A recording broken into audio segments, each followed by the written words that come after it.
24 horas. Central.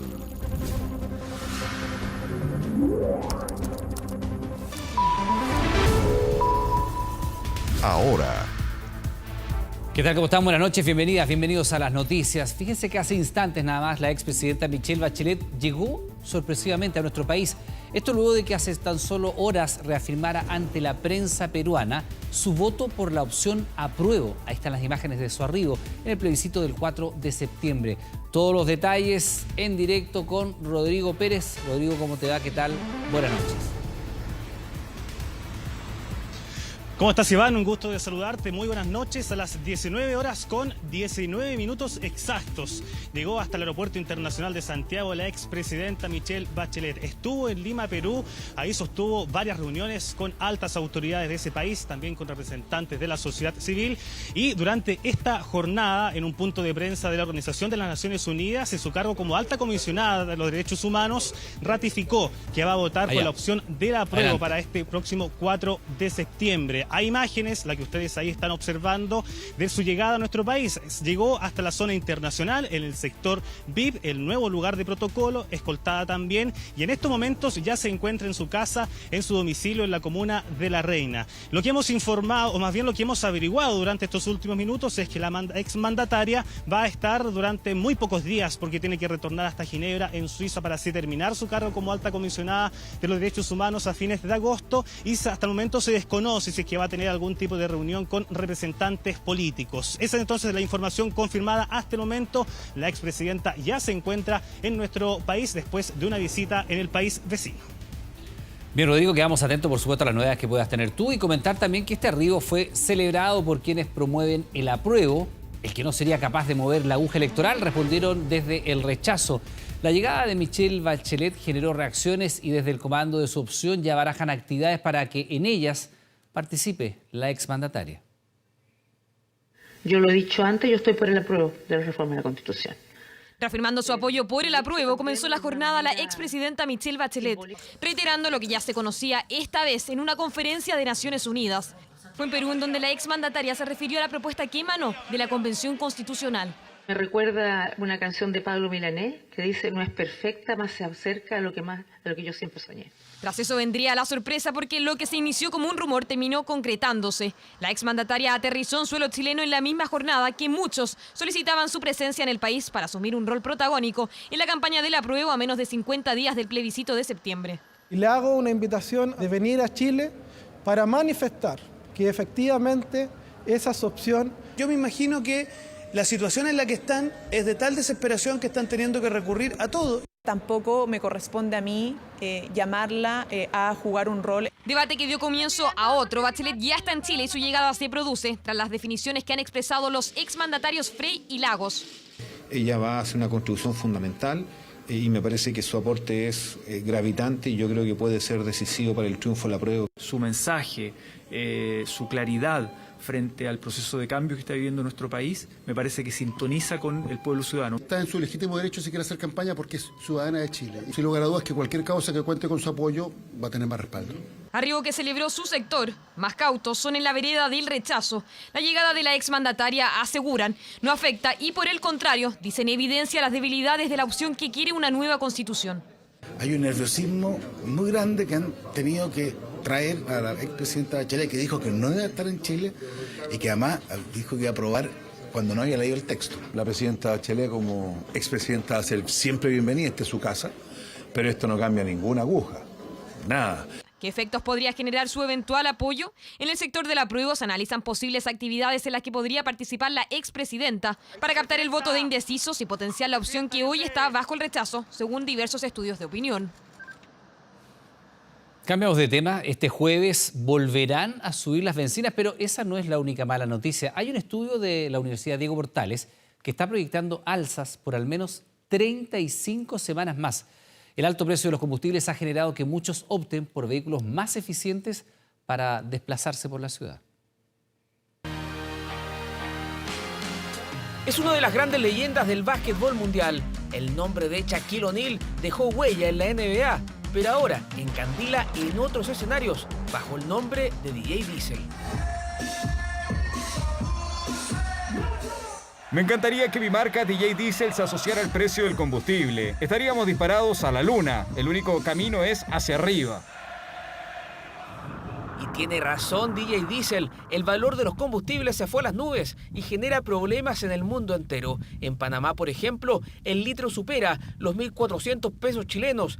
Precios altos también hay en Canadá, Alemania, Uruguay, España, Austria, Reino Unido y Grecia. Valores que se empinan por sobre los que tenemos en Chile. Pero la mala noticia para nuestro país es que podríamos tener al menos 35 semanas más de alzas, según un estudio elaborado por el Observatorio Económico de la Universidad Diego Portales. O sea, podríamos pasar de los actuales 1.238 pesos promedio a 1.650. Cuando se rompió la barrera de los 1.000 pesos por litro, eso fue todo un tema informativo.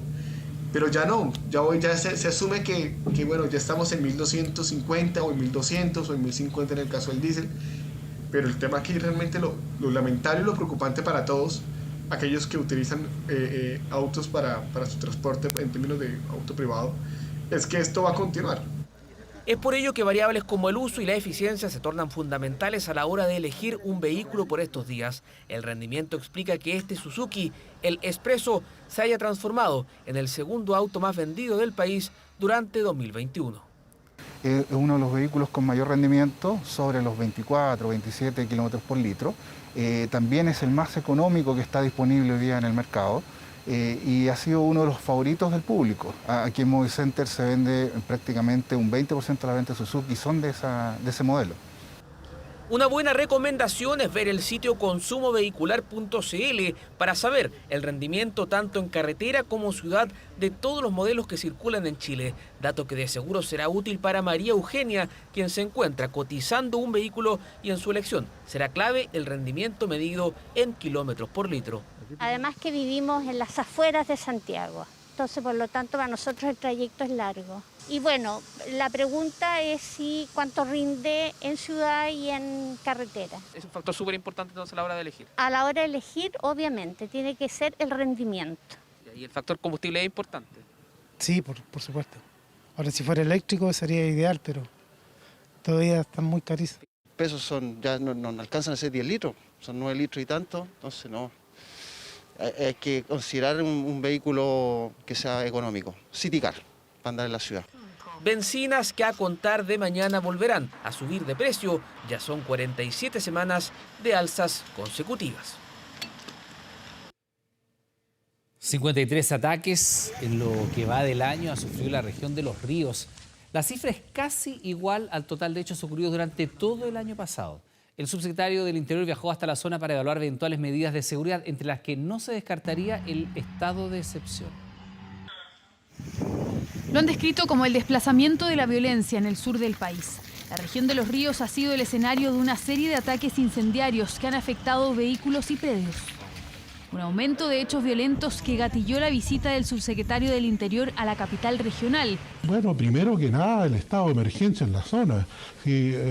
Esto ya se prolongó, ya se vino y probablemente va a saltar más al sur también. Carabinero es una de las peticiones que todos los alcaldes, tanto de Lanco, La Unión y Mafil, ¿no es cierto?, hemos hoy día solicitado al subsecretario dotación de mejores equipamientos. Para hacer frente al conflicto en la zona, el gobierno aseguró puntos de control en sectores estratégicos con refuerzo policial y mayores medidas de seguridad en la Ruta 5 Sur.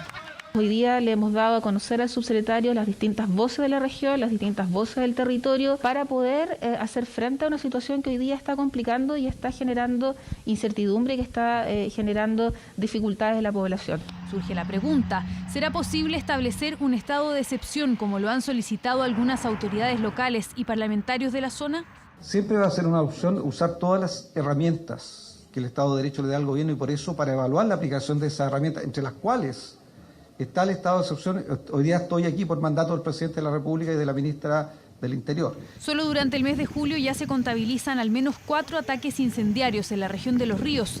Han ocurrido a lo largo de todo ese territorio, por ejemplo en Lanco, al límite con la región de la Araucanía, Mafil y La Unión, cerca de la región de Los Lagos. Los hechos de violencia de 2022 están por superar los del 2021, pese a que aún quedan más de 5 meses de este año. Los hechos que presentamos de violencia rural el año pasado son 55 versus 53 que llamamos a la fecha. Claro que preocupa que se haya desplazado el fenómeno de la violencia rural con un aumento de casos a esta región. Los parlamentarios de la zona insisten con la necesidad de tomar medidas específicas para frenar este foco de violencia rural. La ciudadanía de nuestro país requiere paz y seguridad.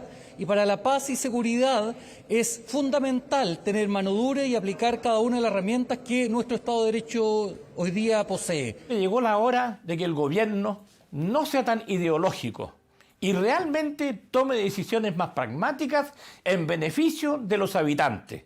Es injusto el trato que se le están dando a los habitantes de la región de Los Ríos. Y aunque el gobierno no descarta un estado de excepción, el subsecretario Monsalve insistió en que esta herramienta, al menos en la Araucanía, no ha logrado frenar los ataques. Los estados de excepción no han logrado que esto pare, no han logrado detenerlo. Y por tanto, no puede un país tener un estado de excepción para siempre. Para que no haya impunidad, tiene que haber persecución penal eficaz. Y por eso, vuelvo a insistir, queremos colaborar con la tarea del Ministerio Público. Para este jueves se espera el anuncio de acciones más concretas. Esperamos conversar hoy en la noche y mañana informar a la ciudadanía las medidas que vamos a tomar como gobierno.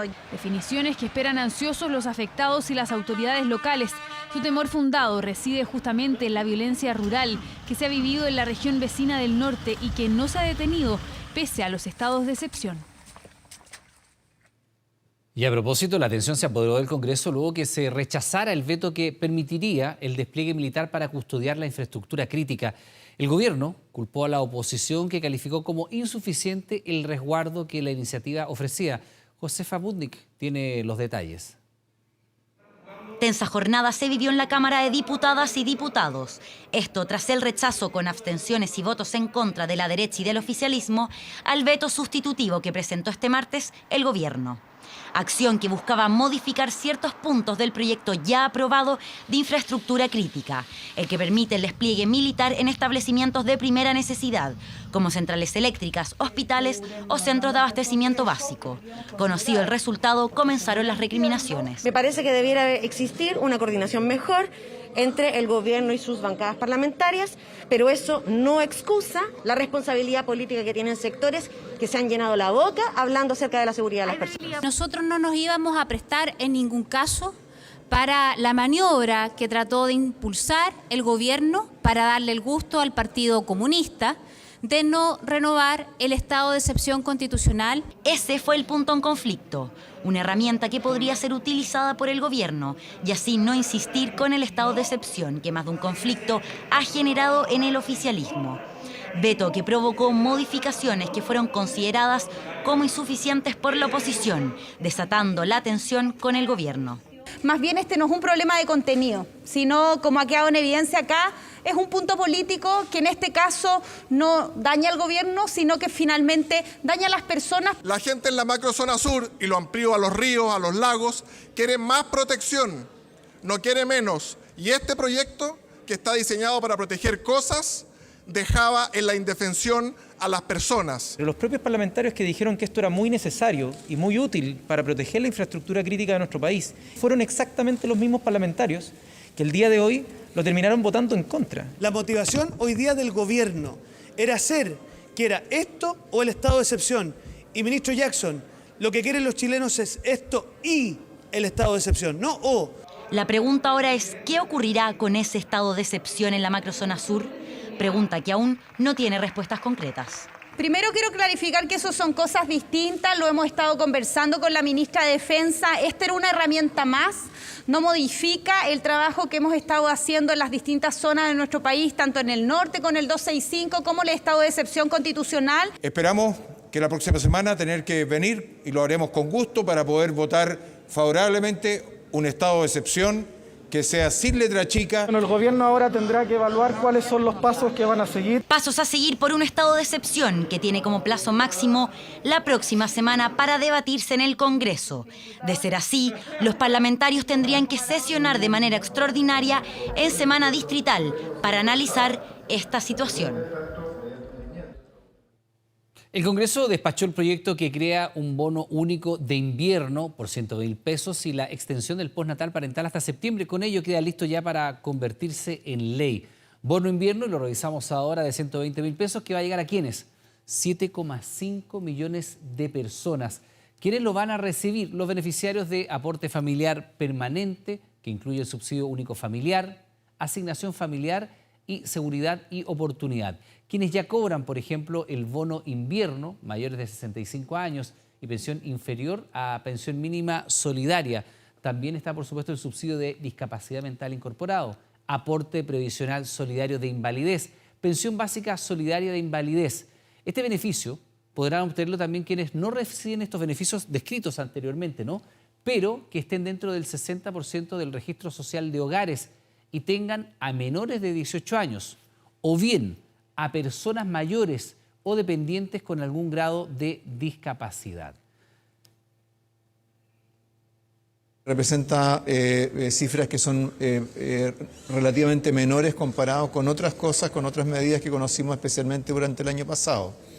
En particular, el gasto asociado a este bono equivale a un 0,3% del producto, equivale a un 2% de las medidas que se implementaron el año pasado, incluyendo el IFE universal, incluyendo los retiros de fondos de pensiones.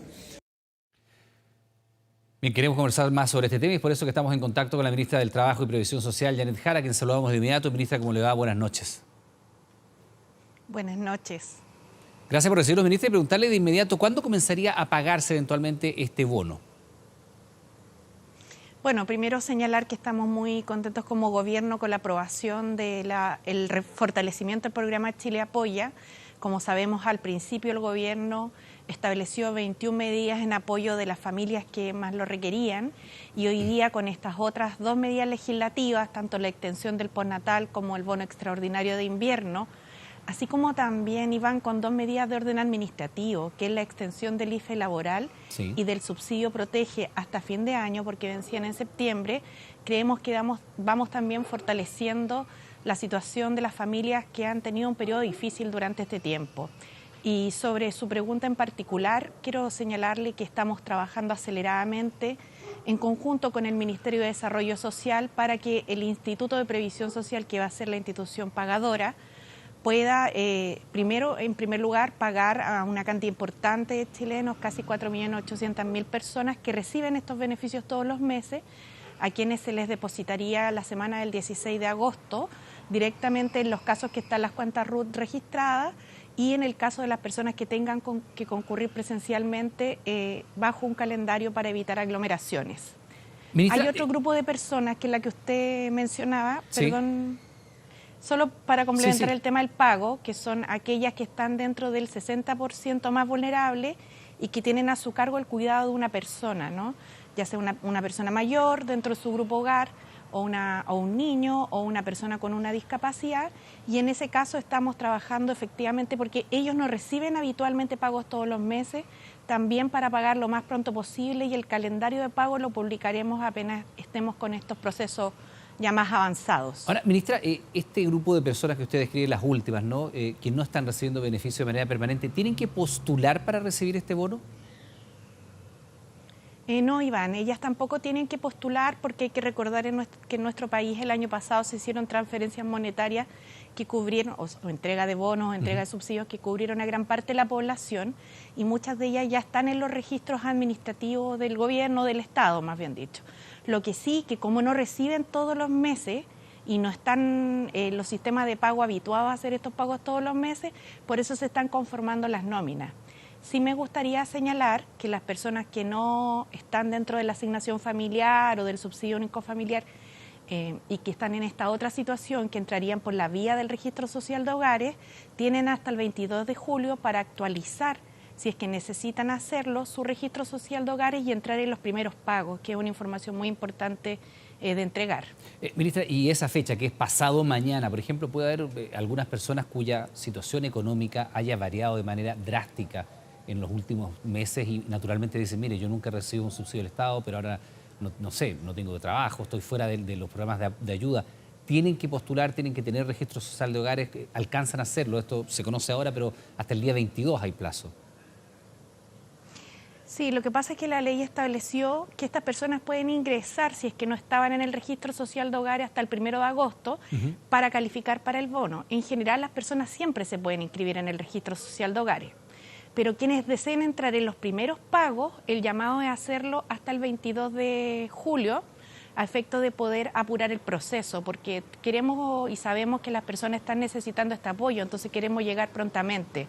O sea, perdón, ministra, para que quede muy claro, aquellas personas que no son actualmente recibidores de algún tipo de apoyo de parte del Estado, no son objeto de este tipo de ayuda, no es que el 22 sea la fecha final para postular, podrían hacerlo después. El 22 es la fecha para postular, para recibir en la primera parte de pago de este bono, ¿no?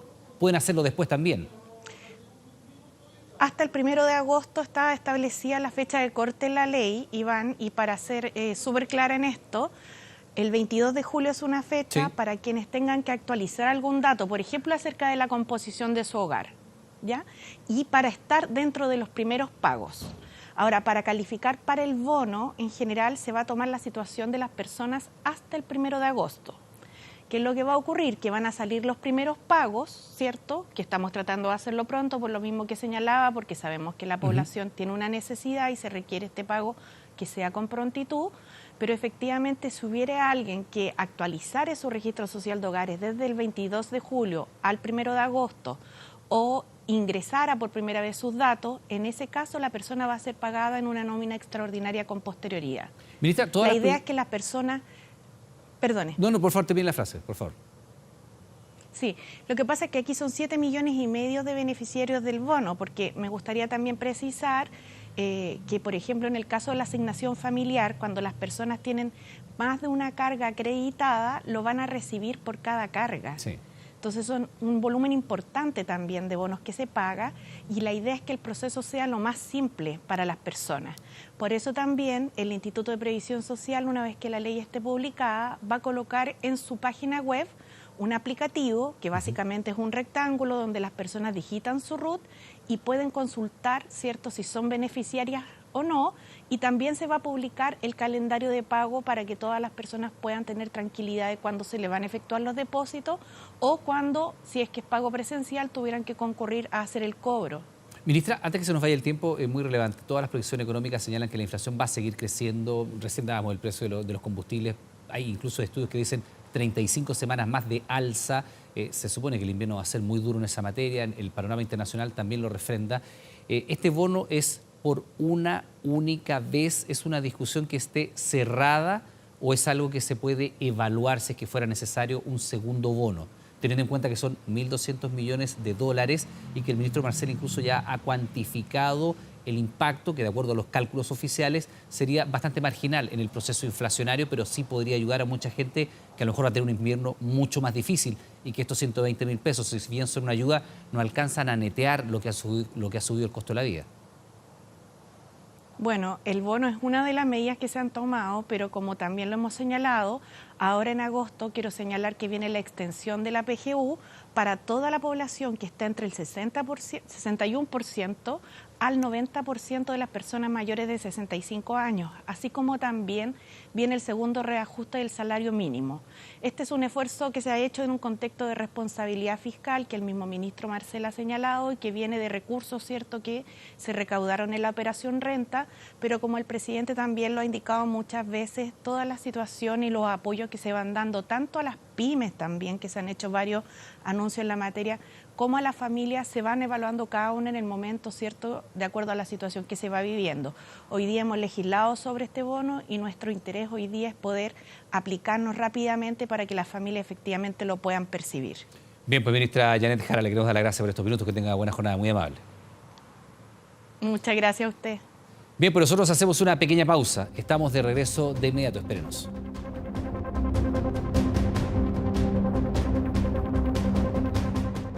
Ya volvemos con 24 Horas Central. Estamos viendo 24 Horas Central. De regreso con las noticias, le contamos que como histórico fue calificado por parlamentarios la aprobación en el Senado del proyecto que rebaja el quórum para aprobar reformas constitucionales. a 4/7. Algunos, de hecho, califican la reforma como la llave maestra en este proceso constitucional. Por tanto, se aprueba en general el proyecto y en particular... Este es un día histórico. Hemos presenciado un milagro en el día de hoy. El milagro que por décadas dijo la centroizquierda buscaron en el Congreso Nacional. Este miércoles el Senado aprobó la rebaja del quórum para reformas constitucionales de 2/3 a 4/7. Iniciativa liderada por la ADC que celebró el triunfo del proyecto que busca facilitar cambios a la actual Constitución. Hemos abierto el cerrojo más grande que tiene la actual Constitución. Esta noticia es una gran noticia. Y es posible gracias a la convicción, el trabajo en conjunto y el acuerdo. ¿Qué significa esta rebaja? Una reforma constitucional, según la actual normativa, requiere de apoyo de 2/3, es decir, 103 diputados y 33 senadores. Los 4/7 de prosperar son equivalentes a 89 diputados y 29 senadores. La iniciativa obtuvo 41 votos a favor, 2 en contra de los senadores Francisco Huentzumilla y Fabiola Campillay y una abstención de Rojo Edwards. El resto de la centroizquierda, que aún estaba dudosa, decidió apoyarlo luego que este martes el presidente Boric señalara que no se opondría a su tramitación. Después de la declaración del presidente Boric, que en el hipotético caso que ganara ese rechazo corresponde reiniciar este proceso constituyente, por cierto que hay que facilitarlo. Lo que estamos haciendo hoy día, terminando con los supraquórum, es justamente dar certeza. Hemos presenciado un milagro, sí. Los que por 30 años se negaron a los cambios, hoy día lo han hecho. Se ha señalado a modo de un ejercicio de superioridad moral que la posición de la UDI no es compatible con una voluntad real de cambios constitucionales, lo que es absolutamente falso. El debate en sala estuvo marcado por las defensas al apruebo y el rechazo entre los senadores presentes. Primera victoria de los 4/7 que siguen de cerca a otros parlamentarios que promueven iniciativas en la misma línea. Desde el PS impulsaron una reforma para eliminar los quórums supramayoritarios que rigen en la actual Constitución y desde el PPD quieren fusionar ambas iniciativas. Es una propuesta complementaria que viene aún más a reafirmar la necesidad de los cambios que la Constitución requiere. Hacer una sugerencia para que bajen ambos quórum. El de la Constitución, que es importante, pero muy importante también, y ahí vamos a ver cuántos pares son 3 moscas respecto de la derecha, que rebajen los quórums de las leyes orgánicas constitucionales. Un debate de rebaja de quórums que es cuestionado por algunos sectores por el momento en el que se discute. A menos de 2 meses del plebiscito del 4 de septiembre y cuando el rechazo sigue marcando una ventaja frente al apruebo según las últimas encuestas de opinión. Creo que la modificación de quórum no debería tener algún efecto en el resultado del plebiscito. Lo que corresponde es que la ciudadanía se pronuncie respecto del proyecto que presentó la Convención Constitucional. La iniciativa de 4/7 ahora pasará a la Cámara de Diputados y Diputadas, por lo que varios senadores hicieron un llamado a iniciar su tramitación lo antes posible. Quiero hacerle un llamado a la diputada Carol Cariola a que actúe con responsabilidad y pueda colocar en tabla este proyecto a la brevedad en la Comisión de Constitución de la Cámara de Diputados, de forma tal que este proyecto sea despachado antes del plebiscito de salida. Yo voy a someter evidentemente al juicio de la comisión esta opción porque va a llegar el proyecto a la comisión y si hay acuerdo de la comisión de ponerlo en tabla yo voy a facilitar que eso ocurra. A mí me interesa que esto se discuta. La Comisión de Constitución de la Cámara de Diputados definirá el rumbo de este proyecto en los próximos días, uno que podría definirse al filo de la elección de septiembre y que según algunos es la llave maestra para una nueva Constitución.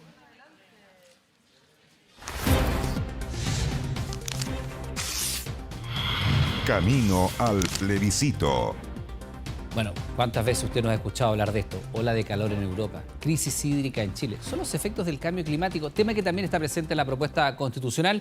Y caminamos hacia el plebiscito junto a Valentina Reyes, como todos los días. Valentina, ¿qué tal? ¿Cómo te va? Buenas noches. Buenas noches, Iván. ¿Cómo estás? Sí, es el capítulo 3, Naturaleza y Medio Ambiente. Ese es el capítulo que habla justamente de un tema nuevo en las constituciones del mundo. No es que siempre se haya abordado el medio ambiente. Es una materia de las constituciones del siglo XXI. Así lo dicen los expertos y expertas, y invitamos a revisar nuestras estaciones en donde vemos y conocemos algunos de los artículos que hablan justamente de este tema. El 127, el que inaugura el capítulo 3, dice: la naturaleza tiene derechos. Atención, o sea, desde ahora en adelante la naturaleza es sujeto de derechos. Tal cual. No solo las personas, sino que también la naturaleza tiene derechos. Además se habla de los animales también en esta propuesta constitucional.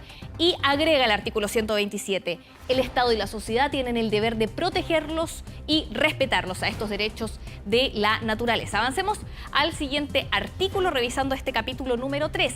Además, se habla de la crisis climática y ecológica. Se reconoce en esta propuesta constitucional.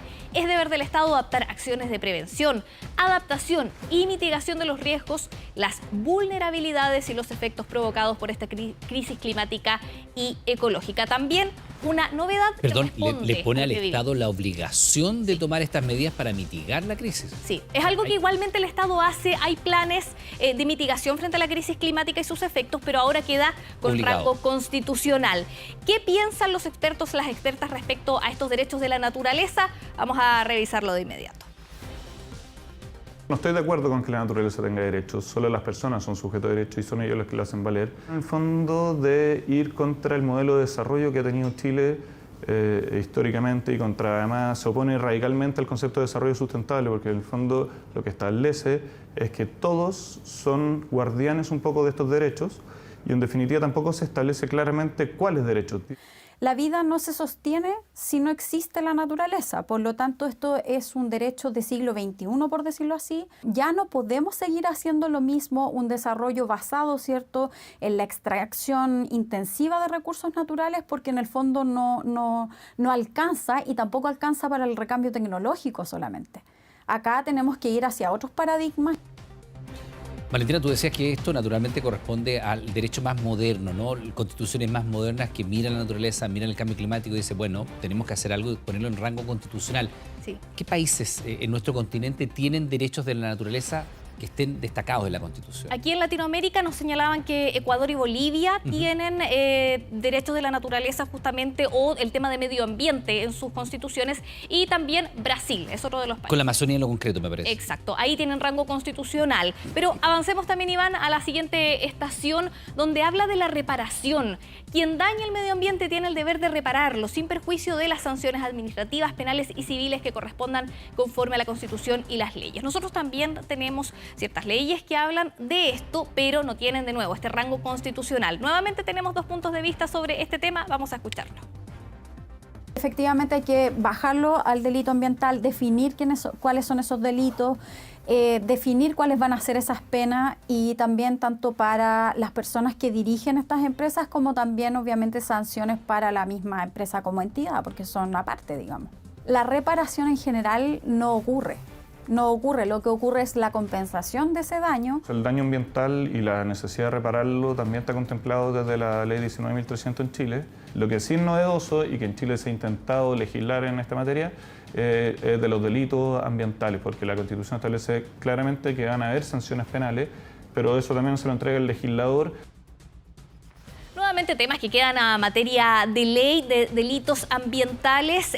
Bien, Iván, es parte de lo que hay en Naturaleza y Medio Ambiente. Mañana vamos a continuar revisando qué va a pasar con el agua y los invitamos a 24horas.cl. Ahí pueden leer en detalle este capítulo 3 que les hemos mostrado en parte hoy. Valentina, como siempre, muchas gracias. Buenas noches. Buenas noches. Este sábado se inaugura la autopista Vespucio Oriente, que unirá en menos de 10 minutos la zona norte con el sector oriente de la capital. Sin embargo, especialistas plantean algunas dudas sobre la mitigación de los riesgos, también en los accesos y los trayectos de esta ruta.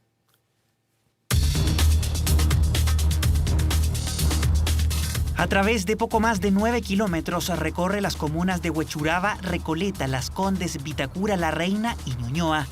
Desde mediados de junio, la autopista Américo Vespucio Oriente está habilitada de manera parcial, pero a partir de este sábado comenzará su operación al 100%.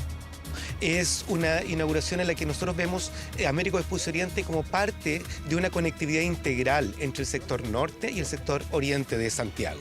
Para nosotros, las obras de infraestructura como Américo Vespucio Oriente y otras no deben verse de manera aisladas. La autopista tiene 3 calzadas de alta velocidad por sentido y constituye un avance sustancial en el cierre definitivo del anillo Américo Vespucio. Hicimos el recorrido y desde Avenida El Salto hasta Tobalaba, con velocidad moderada, nos demoramos solo 6 minutos. Bueno, yo creo que va a ser mucho más expedito para evitar los tacos y toda la congestión que habitualmente se forma aquí. Muy buena y rápida. Excelente. Yo antes me demoraba hasta la casa 2 horas y me demoro entre la pirámide y Tobalaba 7 minutos. O sea, de verdad espectacular. Un avance en la calidad de vida para cientos de usuarios. Sin embargo, algunos especialistas han planteado dudas con respecto a los riesgos viales en la superficie. El diseño de la autopista, es decir, el diseño del túnel, aumentó el riesgo preexistente al poner elementos duros. Si ustedes se fijan, estas son barreras de hormigón, que son las ventilaciones del túnel, y todo esto es firme. Entonces, cualquier vehículo que choque con esto, se destruye el vehículo y mueren sus ocupantes. Recorrimos el Parque Vespucio junto a un académico de la Universidad Católica. Nos explica que el muro lateral de los accesos a la autopista no logra disminuir el riesgo de accidentes de tránsito. Esto no puede ir en una vía urbana, ni aún una vía rural. Entonces no tiene ningún elemento de un amortiguador de impacto, por ejemplo. Este muro empieza acá y a menos de 50 centímetros está la línea eje de calzada. Y vean a qué distancia pasan los vehículos. Entonces, evidentemente, cualquier vehículo que por alguna razón pierda el control e impacta con este muro, es muy probable que sus conductores o sus ocupantes fallezcan. Además, el especialista advierte un potencial riesgo en las pendientes que se generan en los costados del parque. Si esta es la calle, los prados deben tener una inclinación hacia adentro o parejo, con una valla peatonal, de modo de evitar que, por ejemplo, si el niño va rodando o se cae, caiga en la calle.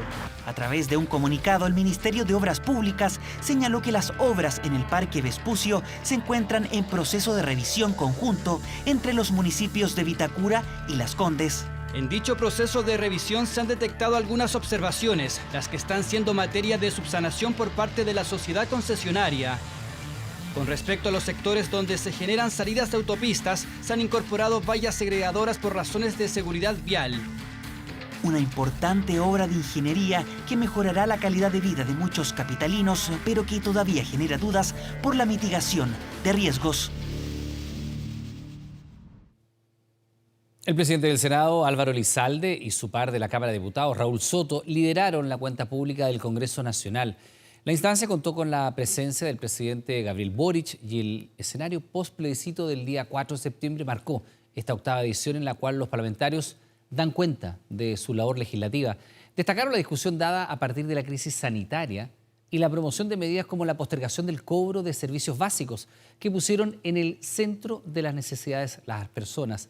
El líder de la Cámara Baja aseguró que no se permitirá el estancamiento ni el retroceso y que es deber del Congreso asegurar la viabilidad de los cambios y transformaciones. Tenemos declaraciones. De triunfar la opción del apruebo, deberemos cumplir con el mandato ciudadano para implementar la nueva Constitución, tramitando los proyectos de ley correspondientes. En caso de triunfar el rechazo, también debemos garantizar que el mandato ciudadano expresado en las urnas sea respetado. Y por ello es imprescindible continuar con el proceso constituyente si eso acontece. Desde esta tribuna me permito hacer un llamado a un nuevo gran acuerdo. Un acuerdo transversal por la reunificación de Chile, que deberá ponerse en marcha el mismo lunes 5 de septiembre, con el fin de entregar certezas sobre el itinerario de cambios institucionales y la ruta constitucional que en cualquiera de los escenarios tendrá que producirse. Ya volvemos con 24 Horas Central. Estamos viendo 24 Horas Central.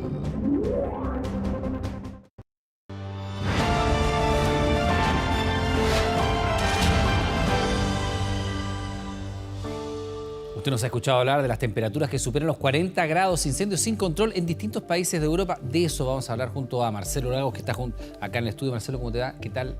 Buenas noches, Iván. Claramente, el verano en el norte hace noticia, pero no solamente el verano, una sequía de décadas y una alta presión, que todo ello combinado se traduce en que lo que dicen los termómetros, temperaturas nunca antes registradas o hace mucho tiempo que no aparecían esos números. Bueno, en el caso de Inglaterra estamos hablando de 40,3, que era algo nunca antes visto. Tenemos un modelo realizado por la NASA que muestra las altas temperaturas registradas precisamente la jornada del miércoles pasado, que fue una de las más complicadas. Lo revisamos. Mira, así es, esto es una imagen satelital con modelos numéricos de la temperatura superficial del aire del 13 de julio. Y claramente nos muestra cómo todo el norte de África, Europa, Asia, el Medio Oriente, Asia, a excepción de los Himalayas, las partes más altas evidentemente, están viviendo temperaturas que fácilmente pueden alcanzar los 40 grados Celsius o más. Y evidentemente eso ya lo conocemos como olas de calor, rangos que superan ciertamente la comodidad, el habitar, el estar ciertamente con confort en estos países. Bueno, una de las principales consecuencias naturalmente que deja esta ola de calor son los incendios forestales que han consumido millones de hectáreas y dejado a cientos de damnificados.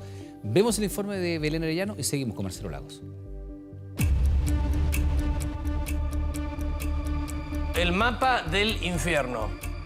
¿Qué es eso? Mirá, es la temperatura. Un verdadero infierno están viviendo millones de europeos. Masivos incendios forestales están arrasando con todo a su paso. Cientos de bomberos luchan por combatir las llamas que ya han consumido millones de hectáreas. Un panorama desolador propiciado por una ola de calor que, según los expertos, ya es parte de nuestra nueva normalidad. Sobre 40 grados en Europa es algo que si tú hubieras dicho a alguien hace 20 años en una conferencia de cambio climático, va a haber una temperatura de 40, hubieran dicho, bueno, estás loco, es posible. Bueno, es posible. En las cercanías de la capital británica, cientos de casas se han visto afectadas. Un país poco preparado para las altas temperaturas, lo que ha obligado a los mismos residentes a combatir los incendios. Esta mañana nos dimos cuenta que no tenemos nada, que perdimos todo. Es un poco extraño, pero solo le agradezco a Dios que todos estemos vivos. Los británicos han estado entre los más afectados después de que este país registrara su propio récord de temperatura, donde los termómetros superaron los 40 grados. Hay que hidratarse y cubrirse las sombras, evitar las horas del día cuando el sol está en su punto máximo. Este mensaje va especialmente para adolescentes y niños.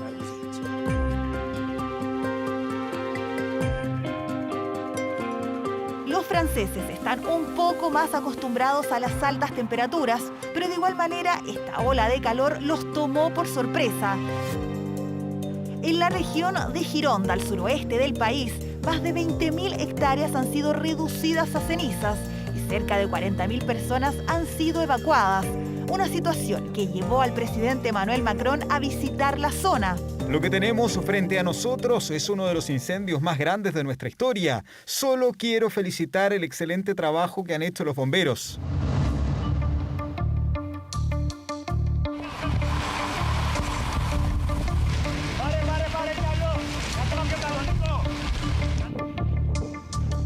Equipos que han sido clave para controlar el avance de los incendios en España. La provincia de Zamora ha sido el foco inicial de las llamas, que han logrado ser reducidas.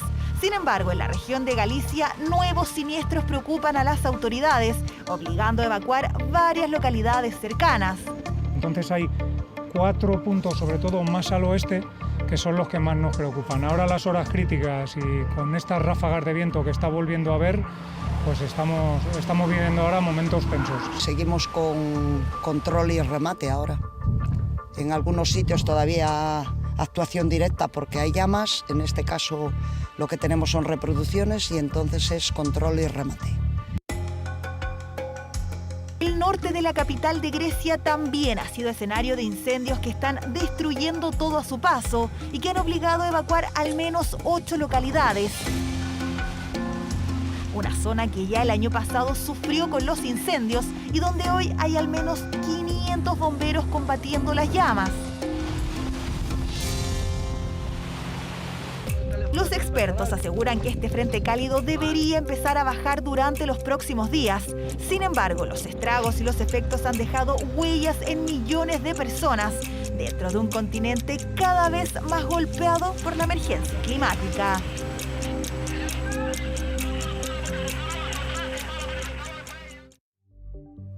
Bueno, Marcelo, son consecuencias devastadoras para muchas naciones europeas que probablemente no habían visto estos niveles de calor. El caso probablemente del Reino Unido es el más llamativo, los 40,3 grados, incluso reportaba en algunos momentos problemas en el despegue y aterrizaje de algunos aviones en Heathrow, cuya pista no estaba resistiendo bien la ola de calor, ¿no?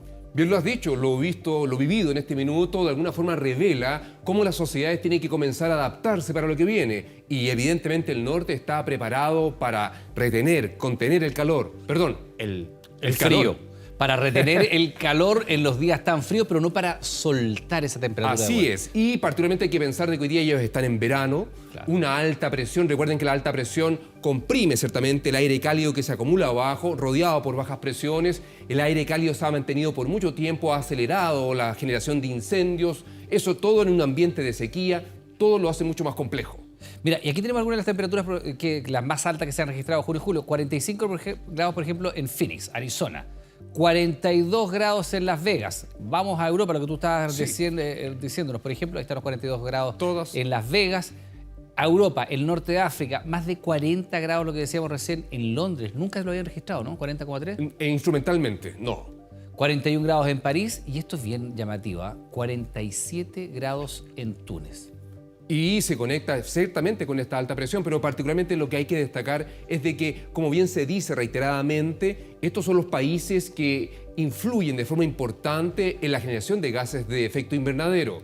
De alguna forma el norte, que es más continental, concentra más calor, porque podríamos decir, va a pasar esto, es el anticipo, la antesala del verano que viene para Chile el próximo año. Y la verdad es que claramente las temperaturas año a año nos superan, nos sorprende, récords batimos todos los años. Pero el plus que tenemos en el sur global, es que tenemos más océano. Eso ayuda un poco, pero el mensaje está claro. Tenemos que avanzar en disminuir ciertamente el uso de gases que incrementan ciertamente el efecto invernadero en nuestro planeta. Bueno, ahí estamos viendo las temperaturas que nos quedan, por supuesto, los 49 grados en Delhi, la India, que es una cuestión impresionante. Hasta 50 o más incluso han alcanzado en algunos lugares. Donde ya termina siendo riesgoso para la vida humana, ¿no? Y Japón, que también tenemos ahí con 40,8 grados, que son bastante inéditos para ellos.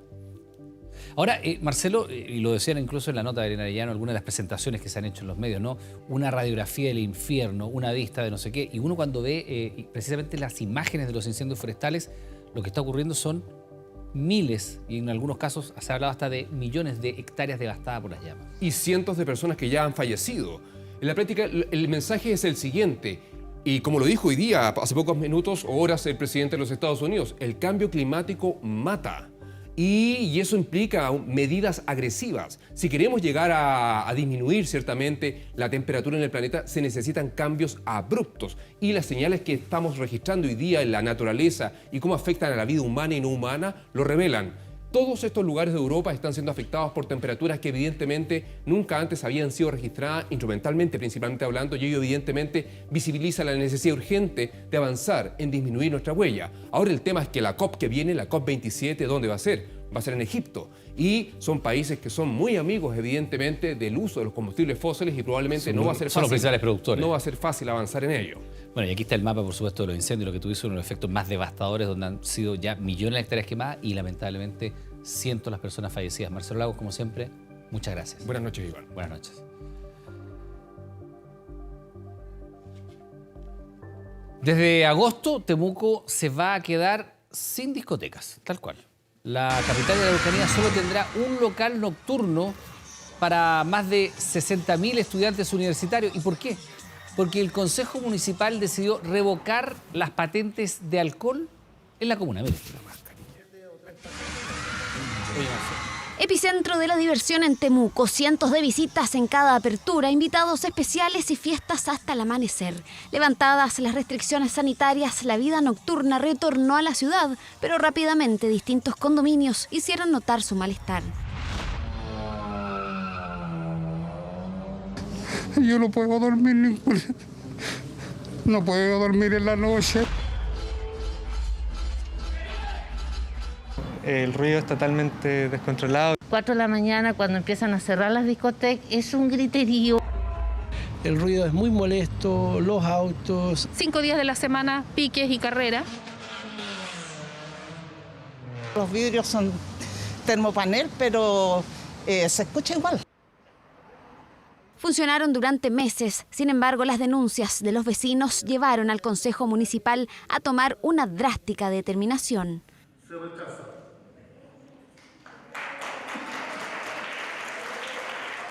2 de las 3 discotecas de la comuna no funcionarán más. Hoy día lo que estaba legal se cerró sin tener la capacidad de sancionar lo que está ilegal. Eso pasó en Temuco. Puede parecer que cerrar 2 centros de discoteca puede ser un poco fuerte, pero también hay que velar por la otra materia, que son vecinos que también tienen el derecho al descanso. Un duro golpe para una capital regional con más de 230.000 habitantes y que recibe a cerca de 60.000 estudiantes universitarios al año. Triste. Triste porque encima va a cobrar más. Se pierde la vida nocturna acá en Temuco. Justo es fin de semestre, la mayoría planeaba salir, distraerse. Ya cerraron Sagitario, cerraron XS para la pandemia, entonces como que no quedan espacios. El hecho de que tenga una sola disco habilitada y el resto ya sea como todo clandestino, no encuentro que es súper ilógico para toda la cantidad de estudiantes que hay aquí en Temuco. OK Multiespacio, con más de 16 años de historia, y el Club IOS, a partir de agosto no tendrán patente, dejando a más de 100 trabajadores a la deriva y a los jóvenes sin espacios dedicados al entretenimiento, salvo una única alternativa con capacidad limitada cuyo futuro es incierto. Nos golpea mucho, nosotros llevamos 16 años en este sector, estamos mucho antes que el edificio, por ejemplo, de O'Higgins, de la Torre O'Higgins. Es injusto que el crecimiento nos obligue a nosotros, o el desorden del centro nos obliga a nosotros a movernos. Este tema se solucionaba de otra manera. Si el tema son los ruidos molestos, hay otra forma de solucionar aquello. Si el tema es la delincuencia, hay otra forma de solucionar aquello. La clausura es una medida injusta. Sin expendio de bebidas alcohólicas, no les queda más que cerrar sus puertas. Esperan, eso sí, revertir la medida. Nosotros actualmente cumplimos con todas las normas legales. Actualmente estamos estudiando las acciones legales. Ya lo que procedería por lo pronto sería un recurso de protección. Tendrá por efecto revertir la resolución del Consejo Municipal y que en definitiva la Corte le ordene a la Municipalidad de Temuco renovar la patente. En menos de 24 horas ya suman 10.000 firmas para recuperar la vida nocturna y así evitar que Temuco pase a ser conocida como el Beaumont chileno, el pequeño pueblo de la película Footloose, donde los jóvenes tenían prohibida la música y el baile. Instantes nos separan de las 22 horas. Les recordamos que a partir de este momento Televisión Nacional de Chile está autorizada para transmitir programas para mayores de 18 años. Codelco decidió suspender todos los proyectos de la expansión tras la muerte de 2 trabajadores en menos de 10 días. La Cuprífera informó de esta jornada de la muerte de un trabajador de 32 años, perteneciente a la empresa Consorcio Osa Pizzarotti, de la Vicepresidencia de Proyectos de Chuquicamata Subterránea. Este deceso se suma a la muerte de otro trabajador de la empresa Consorcio Velas Movitec hace 10 días en el proyecto Rajo Inca. Codelco calificó la situación como inaceptable, ordenó una investigación y anunció que tomará medidas urgentes para cumplir los estándares en todas sus operaciones, tanto para trabajadores propios como de empresas contratistas. Con sus vitrinas prácticamente vacías, así quedó un local de emprendedores en Chicureo luego de un millonario robo. Sector de Colina que se ha visto afectado por una seguidilla de delitos, según acusan algunos vecinos. Anoche, un matrimonio con un bebé de 10 meses fue víctima de un violento asalto. Mire. Los delincuentes se han convertido en un vecino no grato en Chicureo. Sus residentes denuncian una seguidilla de delitos en los últimos meses.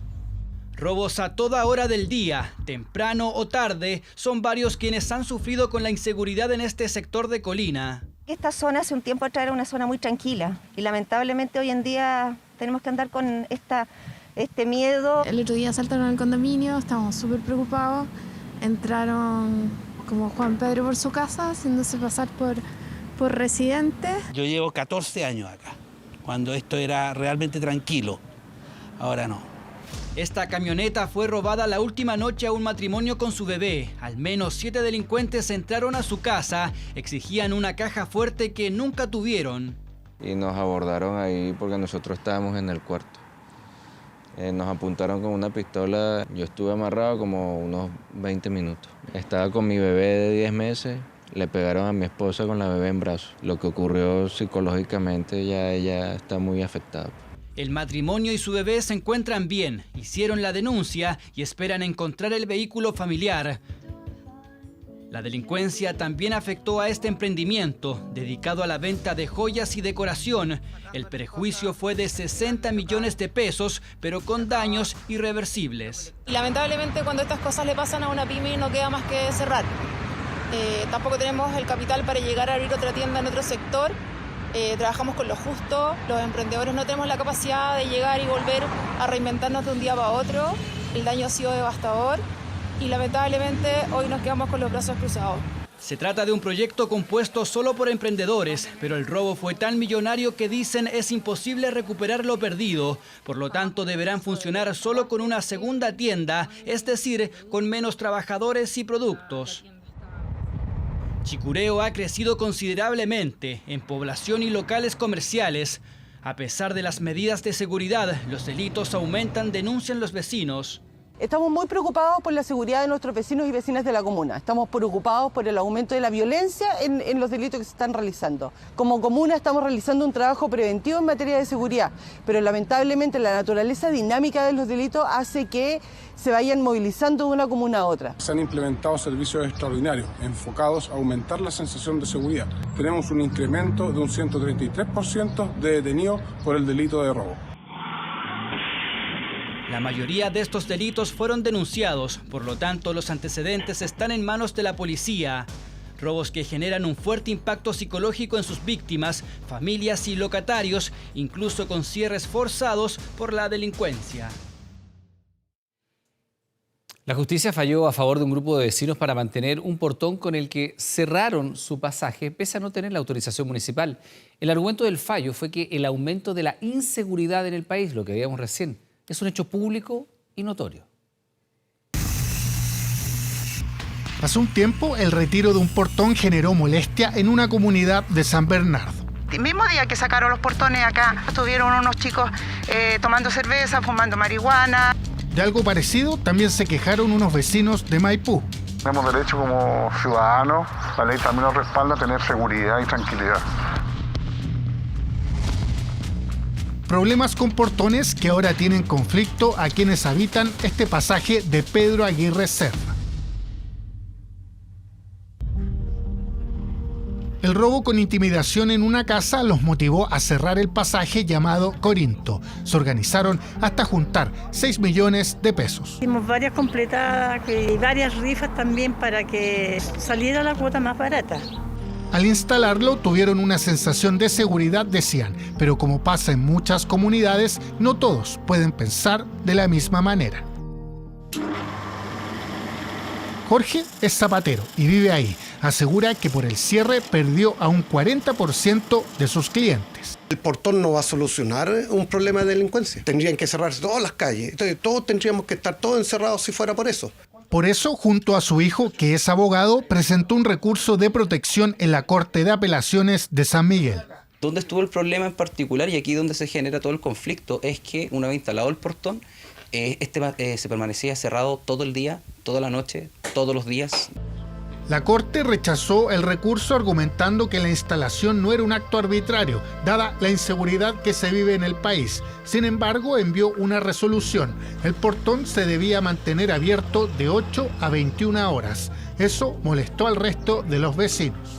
Y esto se hizo todo en comunidad, todos, nadie le hizo aquí, no yo para mí nomás sola, todos. Ese es un punto que establece la nueva ley de cierre de calles y pasajes, la que flexibiliza las condiciones para la instalación de portones. Fue publicada en el Diario Oficial en enero con el gobierno anterior, pero en mayo venció el plazo para su promulgación por la falta de un reglamento. El alcalde de La Florida presentó un oficio en La Moneda para que se agilice el trámite. Ya lleva 2 meses durmiendo en Contraloría el reglamento para su toma de razón. Esas son las prioridades del gobierno. Esas son las prioridades de Contraloría. La necesidad de los alcaldes de poder apurarlo y evidentemente el gobierno no va a buscar tramitarlo de la manera más rápida, pero está en un organismo autónomo del gobierno como es la Contraloría General de la República y por tanto apenas salga ahí se podrá aplicar. Los requisitos para realizar un cierre según la nueva ley contempla calles o pasajes de máximo 1 cuadra, que el ancho sea inferior a 7 metros, la aprobación municipal y que el 80% de los vecinos esté de acuerdo.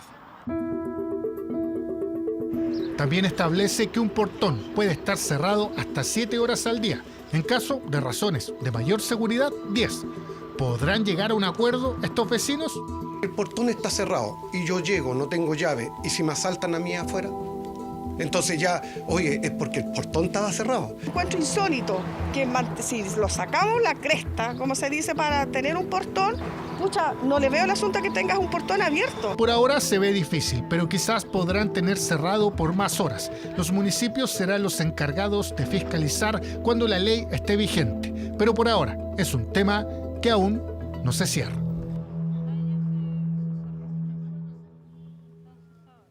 Nos vamos a Argentina, que está preparando nuevas medidas económicas ante el alza histórica del dólar, incluido un cambio diferenciado para los turistas extranjeros. ¿Cómo podría beneficiar a quienes viajan a ese país? Mire. La cotización del dólar, que de la apertura ahora cambió. Todos sabemos muy bien que cada vez que sube el dólar en la Argentina, la economía está un poco más cerca del abismo. Superó por primera vez en la historia de la Argentina los 300 pesos el dólar blue. En Argentina no se habla de otro tema que no sea el PIC del llamado dólar blue, que es como se conoce al tipo de cambio que se hace en el mercado informal y al que acceden la mayoría de nacionales y de turistas para comprar esta moneda. Es el dólar que se consigue informalmente porque el Banco Central restringe la posibilidad de compra y hay otras maneras de conseguir el dólar, pero que son más complejas para la gente. Durante este miércoles, el ministro de Turismo de Argentina reveló que están analizando la forma en la que los visitantes extranjeros cambien sus dólares en el Banco Central del país y no en el mercado informal.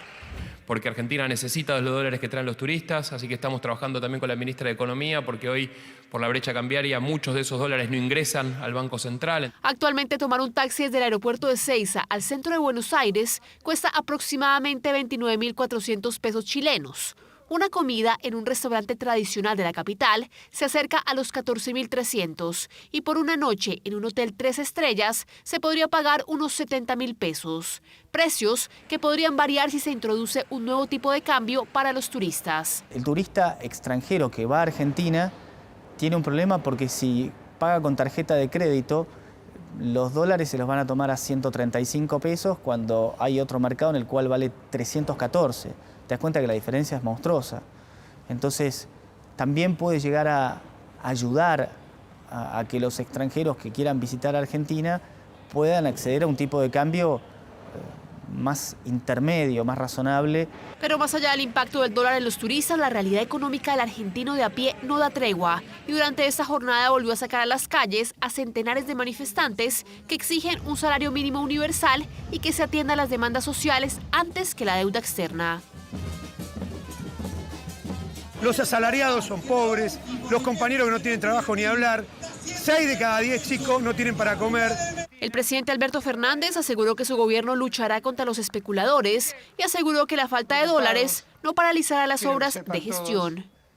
Sé que estamos con momentos complejos, sé que tenemos que ajustar algunos números de las cuentas públicas, pero eso no se va a hacer a costa de parar ni la obra pública ni la vivienda. La ministra de Economía, Silvina Batakis, advirtió que agosto será un mes crítico debido a las faltas de reservas y dificultades para importar gas. Un panorama que no se ve alentador para el resto de los productos importados en el país trasandino. Cientos de actividades que no quieren entregar mercadería. Si vos querés comprar un televisor, no sé si te lo van a querer vender, porque no saben a qué precio lo van a poder reponer. Estás construyendo una casa, querés comprar hierro, no te lo van a vender. Querés comprar madera, probablemente tampoco te la vendan. No te van a vender prácticamente nada que sea importado porque no saben a qué precio van a poder reponer esa mercadería. Argentina enfrenta lo que los economistas han calificado como una tormenta perfecta, en la que el aumento del dólar en el mercado informal, la inflación y la presión social en las calles están poniendo contra las cuerdas al gobierno, que ya evalúa buscar un acuerdo con la oposición para tranquilizar los mercados en medio de esta nueva crisis. Llega a nuestro país, el gobierno invertirá 30.000 millones de pesos para reactivar el trabajo de 6.000 micro, pequeñas y medianas empresas que se dedican al turismo, uno de los sectores más golpeados por la pandemia. En Valparaíso, el presidente Boric presentó los programas PAR Chile Apoya Turismo de Corfo y Recupera Turismo de Cercotec. Ambas iniciativas buscan apoyar a un gremio que, según el mandatario, se ha visto golpeado por la crisis sanitaria y por la inflación. Los requisitos para postular se pueden conocer en los sitios de Corfo y Cercotec. El programa Cercotec de Recupera Turismo esperamos beneficiar a cerca de 4.500 pymes. Y en el de Corfo, que se llama PAR, Chile Apoya Turismo 2022, esperamos apoyar a 2.153. Y es un programa que ya está bien evaluado y por lo tanto esperamos poder seguir potenciándolo hasta que recupere todo su potencial. Y vamos a noticias internacionales. En su viaje más importante desde que comenzó la invasión a Ucrania, el presidente ruso Vladimir Putin llegó hasta Irán, donde fortaleció sus relaciones con dos aliados clave, uno de los cuales es además miembro de la OTAN. Además hizo una preocupante advertencia sobre el precio del petróleo.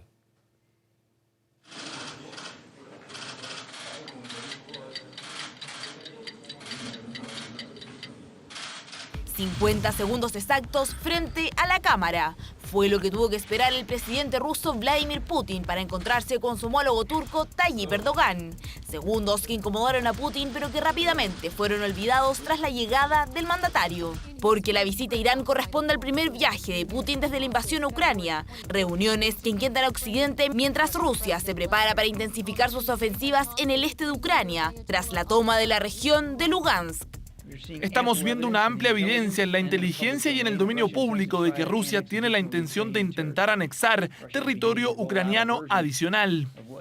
En esa línea, Estados Unidos asegura que Rusia busca el suministro de drones por parte de Irán, incluidos unos con capacidad armamentista para su uso en la guerra con Ucrania. Sin embargo, Moscú fue aún más allá. Occidente vierte más y más armas de largo alcance en Ucrania con una rabia imponente o deseo de exacerbar la situación tanto como sea posible. Eso significa que las tareas geográficas de la operación especial se extenderán aún más lejos de la línea actual. Mientras la primera dama de Ucrania insiste en la necesidad de ayuda extra para su país, incluso comparó la matanza de civiles con unos juegos del hambre de Rusia.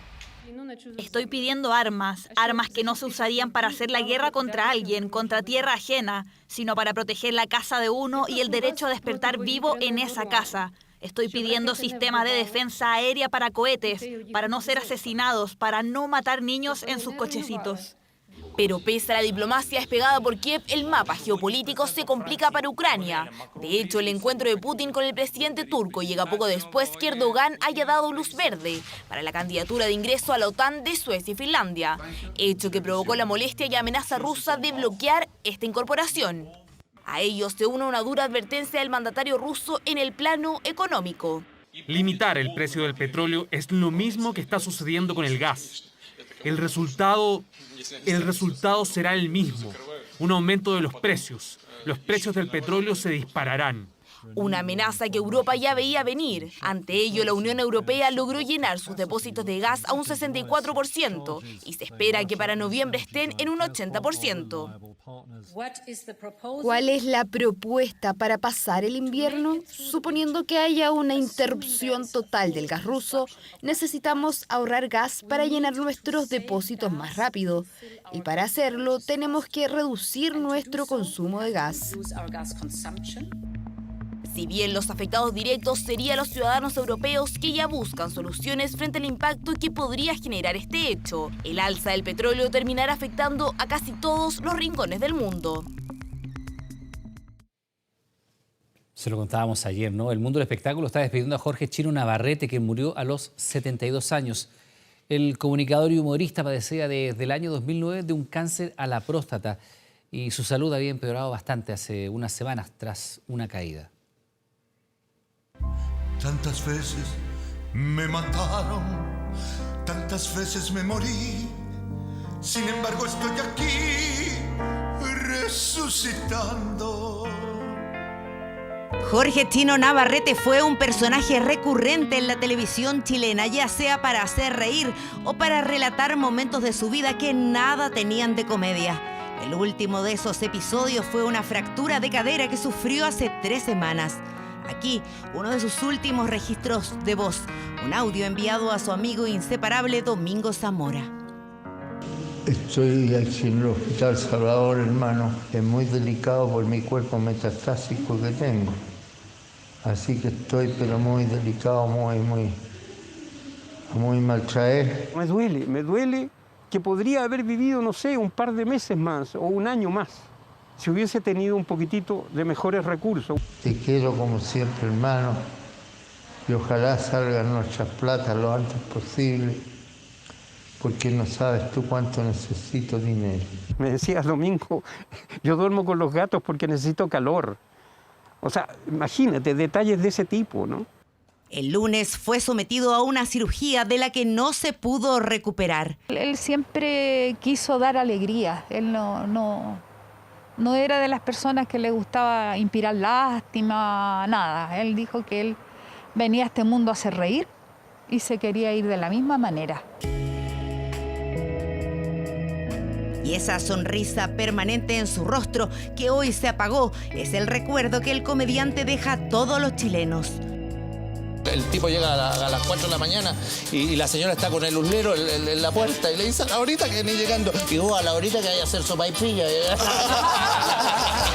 Por décadas nos sacó carcajadas con chistes rápidos, la mayoría de las veces transmitiendo sus vivencias. Tenía un guaso con un tremendo barril, le dije, ¿lleva vino pipeño ahí? ¡No, ya al doctor, me dijo!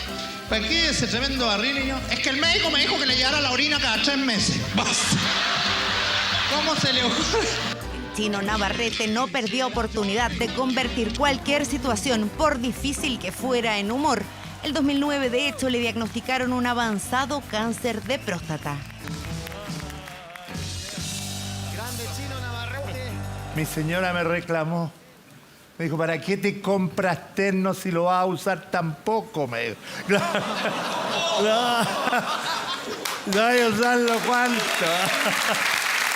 Se reía de su desgracia y cada vez que podía bromeaba con la muerte. Por último, duermo con el terno, así te ahorras tener que vestirme. Y maquilladito. Aquí lo maquillan a uno, le echan unos polvos para llegar al cielo. Técnica de sobrevivencia es un mecanismo de defensa. Tú a través del humor logras aumentar las defensas, ser más alegre, más optimista. Traspasaba eso en su rutina, en sus cantos, en sus actividades. Vamos a ver qué pasa por acá. Jorge Chino Navarrete debutó en el mundo de la comedia en 1985. Se transformó en hombre ancla del humor de Sábado Gigante. Tenía un espacio llamado Alegría 86. Va el chofer en su micro, se sube un tipo, paga el pasaje, se queda en la pisadera, el chofer lo mira y le dice, señor, ¿por qué no pasa? No, gracias, que no conozco a nadie. ¡Bravo! Luego llega a Televisión Nacional. Junto a Paulina Nin, todos los días hacían reír a los chilenos a la hora de almuerzo, en el programa Buen Humor, donde nace el personaje Goyito. ¡Goyito! ¡No me digáis Goyito! Vino, pues mi vida, venga para acá, venga. ¡Fono! Goyito y el muñeco Telín marcaron a toda una generación. Es un maestro. O sea, lamentablemente en Chile o en general siempre nos olvidamos de homenajear en vida a las personas. Jorge era un maestro, un humor blanco, simpático, súper chispeante. ¡Garzón! ¡Hay una mosca en la sopa! ¡Chedo, inmediatamente al dueño! ¿Y qué sé yo quién es el dueño de la mosca? Telín, ¿cómo estás contando ese chiste? Lo ha contado 500. Veo programas antiguos de él en donde veo su agilidad, su rapidez mental y todo eso. Y la verdad que era bastante admirable en ese sentido. Estuvo en el Festival de Viña y en Olmué. Además de ser comediante, era psicólogo. Se dedicó mucho a la animación en el colegio, en los festivales. En los 70 estudió filosofía en Valparaíso, postergó sus estudios y entró a trabajar a Banco Estado, ocupando el cargo de presidente del comité de la UP. El 11 de septiembre de 1973 es detenido y llevado al estadio de Playa Ancha. En el programa Sin Parche, junto a Santiago Pavlovich, recordó el infierno que vivió durante 40 días. No quiere hablar, vamos nomás. Y ahí empezaron a pegarme principalmente en el estómago, en los genitales. Y resistiendo, y sin decir nada porque yo no sabía nada tampoco. Una vez que sale en libertad, se dedica a animar shows en locales nocturnos. Luego desarrollaría su beta televisiva, por la que tanto lo recordamos. Extremadamente cariñoso y respetuoso de todas las personas. Y siento que ese es uno de los grandes legados que dejó y sobre todo ahora en este momento ha sido tan increíble las muestras de cariño y de afecto.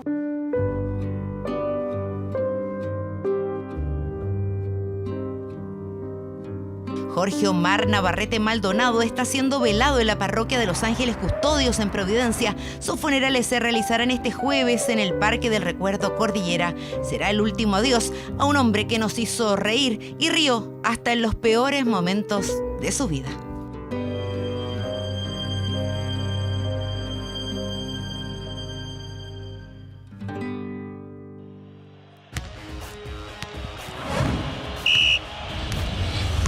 ...24 Deportes. No es fácil entrar de una, aparte vengo de un mes y medio de vacaciones. En Río de Janeiro están amononando el Maracaná. Algunos muy pretenciosos dicen es para recibir como se debe a Arturo Vidal. Lo cierto es que el Flamengo vuelve a esa cancha, están arreglando el estadio, es cierto. Vuelve el día 30 de julio para jugar con Goyanense y será el primer partido del chileno Arturo Vidal. Por algo estoy acá en Flamengo, quiero ayudar al equipo a ganar la Libertadores porque es algo muy importante. Motivación a tope con la camiseta puesta, Arturo Vidal ya se empapa del mundo Mengao. El Rey no ve la hora de debutar con los colores de Flamengo, algo que según la prensa brasileña ya tiene fecha. Flamengo define cronograma y planea el debut de Vidal con Maracaná lleno el día 30. El 30 de julio, al parecer, se concretará el sueño tan esperado por Vidal. Creo que falta todavía un poquito para ser el hombre más feliz cuando entre a la cancha y entre con la camiseta de Flamengo. Creo que ahí va a ser el momento más feliz de mi carrera, creo. Mas o chileno vai ter que aguentar a ansiedade para estrear. El 30 de julio Flamengo recibe a Atlético Goyanense y será el retorno del Mengao al Maracaná tras 2 semanas de reparaciones. Se espera que este templo esté repleto para el estreno del Rey. Flamengo ha mostrado al Rey moviéndose con el resto del plantel, pero eso no quiere decir que ya esté listo para jugar. Vidal se está colocando a punto físicamente. Vidal realiza un trabajo específico de preparación física. No es fácil entrar de una, aparte vengo de un mes y medio de vacaciones. La expectativa en el mundo futbolístico en Brasil es alta por ver al Rey en cancha.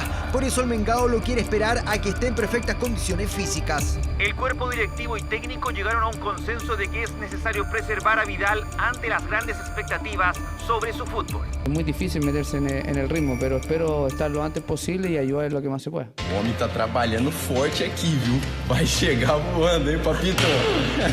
Vamos, vamos. Vidal se prepara para su debut, pero también disfruta de las playas de Río de Janeiro junto a su círculo cercano. El Rey se deja querer en Brasil y alista su estreno. La situación de Alexis Sánchez en Italia es diametralmente opuesta a la de Arturo en Brasil. Hay un tira y afloja con el Inter que está llegando a extremos increíbles. No se sabe si Alexis quiere quedarse en el Inter o quiere más plata que le corresponde por la rescisión de contrato. La verdad es que están participando los medios, los hinchas a través de las redes sociales y el ambiente no es bueno para Alexis Sánchez. Se regodeó, le dijo no a equipos de España, Inglaterra y Qatar y por eso Paulo Dybala decidió fichar por la Roma y en su presentación lanzó este recadito a la dirigencia lombarda. La velocidad y determinación con la que la Roma demostró cuánto me deseaban marcó la diferencia. Pero lo cierto es que interés y velocidad del Inter sí había, pero no dinero. Las negativas de Alexis ante las innumerables ofertas dejaron a los nerazzurri sin los euros para contratar a Dybala. Y eso desató la furia de dirigentes y, por supuesto, de los hinchas interistas. Nada es real si no crees en lo que eres. Mensaje motivacional de Alexis en redes sociales y estas fueron las respuestas de los enfurecidos tifosis. Deja de robar dinero, vete por favor. Por favor, te ruego que te vayas. Pero te quieres ir a la... Pero ¿cuándo carajo te vas? Alexis, gracias, pero ya basta, vete. Para colmo de los hinchas, prensa y dirigencia nerazzurra, las partidas de Matthijs de Ligt al Bayern Múnich y de Paulo Dybala a la Roma dejan al tocopillano como el jugador mejor pagado de Italia. El defensor holandés ganaba 8 millones de euros y el atacante argentino 7,3 millones, mientras que Alexis seguirá ganando 7 millones de la divisa europea. Si se quieren deshacer del chileno tendrán hasta el 1 de septiembre, día en que cerrará el mercado de pases del fútbol europeo. Si bien restan muchos días, Alexis ya demostró que no se irá tan fácilmente, que 4 millones de euros no le bastan como indemnización y que para emigrar tendrá que venir un equipo de primera línea y que además ponga mucho, pero mucho dinero sobre la mesa. Y después de mucho buscar, por fin el superclásico del fútbol chileno encontró casa. El partido programado para el último fin de semana de este mes de julio se va a jugar en Talca. Mañana por la tarde se decide quiénes podrán entrar al estadio, si los hinchas de la U solamente o también los de Colo-Colo. Ingresó una solicitud a la delegación presidencial regional para la celebración del encuentro deportivo conocido como Superclásico. Después de varios días buscando estadio, todo indicaría que el Superclásico 192 del fútbol chileno se trasladará hasta la región del Maule. Pueden hacer una evaluación de las medidas de resguardo, protección y sobre todo para ver también cuáles son los canales de acceso al estadio y además una inspección con el Estadio Fiscal de Talca. Aunque el alcalde de la ciudad mantiene su postura. Así que espero que esta decisión sea analizada y sea revertida. Lo cierto es que el reducto deportivo de Talca, con capacidad para 16.000 personas, hoy corre como primera opción para albergar a la U y al Cacique el próximo 31 de julio. Precisamente en ese recinto deportivo, quien será visita ha vivido 2 encuentros que ya son parte de la historia alba. Un 17 de febrero del 2021 en el Estadio Fiscal de esa ciudad, Colo-Colo jugó ante el Campanil el único partido por la promoción de su historia. La salvación fue posible solo gracias al tanto de Solari.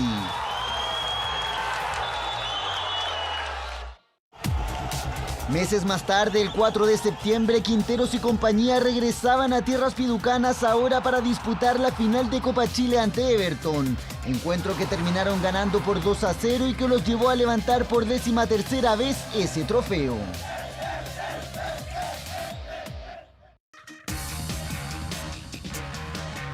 A falta de detalles y revisiones por parte de las autoridades, Colo-Colo volvería a la denominada por el hincha como Tierra Santa, pero ahora para enfrentar el Superclásico 192 de la historia.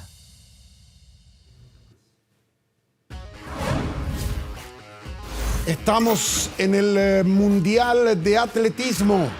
Final de 400 metros con vallas. El brasileño Alisson dos Santos ganó con un tiempo de 46 segundos 29 centésimas, récord de campeonato.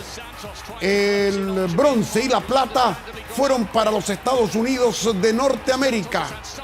Gran carrera con gran público en el estadio de Eugene, en el estado de Oregon, en los Estados Unidos de Norteamérica, donde se efectúa la edición número 18 de este mundial,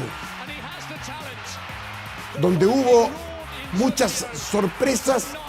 Fue en lo que veremos a continuación. Después del festejo sudamericano de Dos Santos, la sorpresa vino desde Europa. Aquí está, en el lanzamiento del disco ganó el esloveno C, quien logró un récord de campeonato y el primer lugar con 71 metros y 13 centímetros. Lo curioso no solo fue el triunfo del esloveno, sino que la plata y el bronce fueron para Lituania. Alekna y Gutsius, los dueños de estos registros, con un podio absolutamente europeo. En la final de salto alto femenino, la australiana Patterson, Eleanor Patterson, obtuvo el oro con 2 metros 02. Empate en 2 metros de Yaroslava Machuki y Elena Valortigara. La italiana se quedó con el bronce y Machuki con la plata. En fin, les quiero contar además que nosotros vamos a transmitir el Mundial de Atletismo esta noche en TVN en la señal 24 horas. Apenas termine la noticia, es decir, dentro de 15 minutos. Hay una historia preciosa. En este Mundial, en los 1500 metros, ganó el atleta británico Jake Whitman. Y el locutor del estadio es su padre. Es el locutor de los campeonatos mundiales de atletismo. Así que padre e hijo fueron protagonistas de esta emotiva historia del deporte mundial.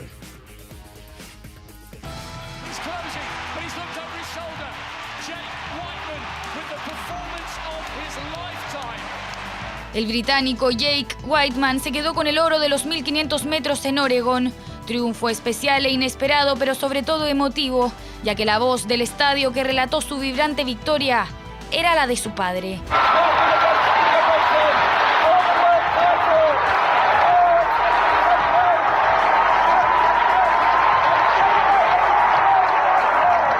Jeffrey Whitman, ex maratonista y campeón inglés, es desde hace una década el relator oficial de las Copas del Mundo. Oregón era especial y así se reflejó en los cientos de videos que mostraron la emoción de un padre orgulloso que narró cómo su hijo se convertía en campeón del mundo.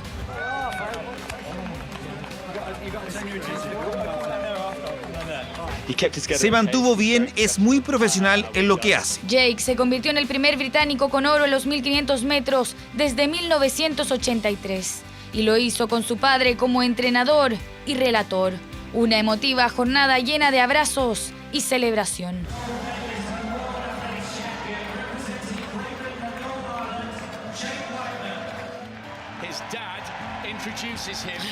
La carrera más emocionante del Mundial de Oregón, que terminó con la foto y sonrisa del padre más orgulloso del mundo. Les reitero que emociones como estas las vamos a compartir. Me voy ahora ya al canal 24H a transmitir el Mundial de Atletismo en vivo. 22:45.